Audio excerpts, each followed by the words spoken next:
क्या आसिफ साहब के अपने बेटों को दोबारा जोड़ने की कोशिश कामयाब हो जाएगी या बहुओं की लालच इस नए मंसूबे को भी मुट्ठी में मिला देगी? और क्या अलमीर और आर्यान अपने बाप की मोहब्बत का साथ देंगे या अपनी बीवियों के दबाव में आकर पीछे हट जाएंगे? दोस्तों, ड्रामा सीरियल मेरी बहू के आने वाले एपिसोड में कहानी ने एक नया और कारोबारी रख अख्तियार कर लिया है। जहां पहले घर के कचन और इख्तिदार की जंग थी, अब वहां कारोबार और पैसे की जंग शुरू हो गई है। कहानी की शुरुआत वहां से होती है जब आसिफ साहब अपने तीनों बेटों आर्यान, शाहवीर और अलमीर को अपने पास बुलाते हैं। आसिफ साहिब के चेहरे पर आज काफी उर्से बाद एक उम्मीद की किरण नजर आ रही है।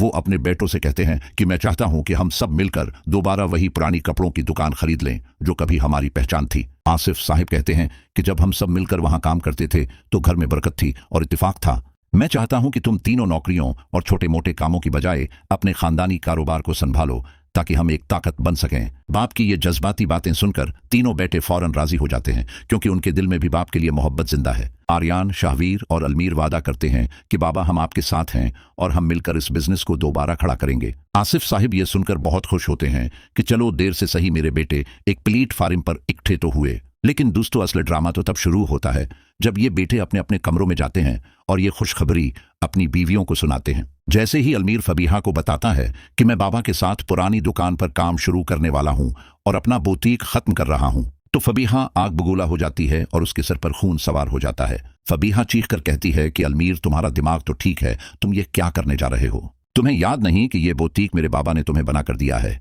उसमें मेरे बाप की जिंदगी भर की कमाई लगी हुई है। फबीहा कहती है कि मेरे बाबा ने तुम्हें यह बिजनेस इसलिए सेट करके दिया था ताकि तुम आजाद रहो और किसी के मोहताज न रहो, और अब तुम चाहते हो कि मैं अपने बाप का पैसा तुम्हारे बाप और भाइयों के कदमों में रख दूं। फबीहा साफ इनकार कर देती है और कहती है कि मैं ये हरगिज नहीं होने दूंगी। मैं अपने हिस्से का बिजनेस खराब नहीं कर सकती।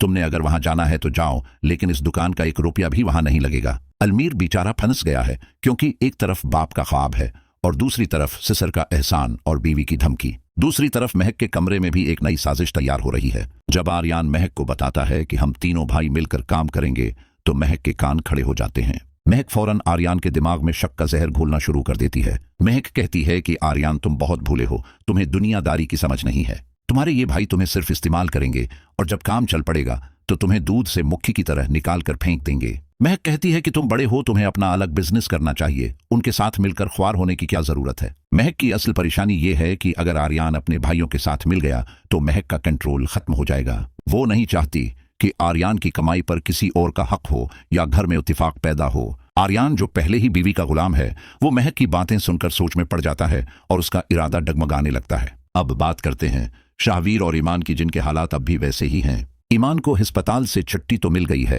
क्योंकि उसे ज्यादा गहरी चोटें नहीं आई थीं, लेकिन उसका दिल बुरी तरह जख्मी है। शाहवीर जब ईमान को बताने की कोशिश करता है कि मैं बाबा के साथ नया काम शुरू कर रहा हूं, तो ईमान कोई दिलचस्पी नहीं लेती और सर्द महरी से कहती है कि ये आपका और आपके घर वालों का मामला है, मुझे उससे कोई गरज नहीं है, आप जो चाहे करें, बस मुझे और मेरे बच्चे को सुकून से रहने दें।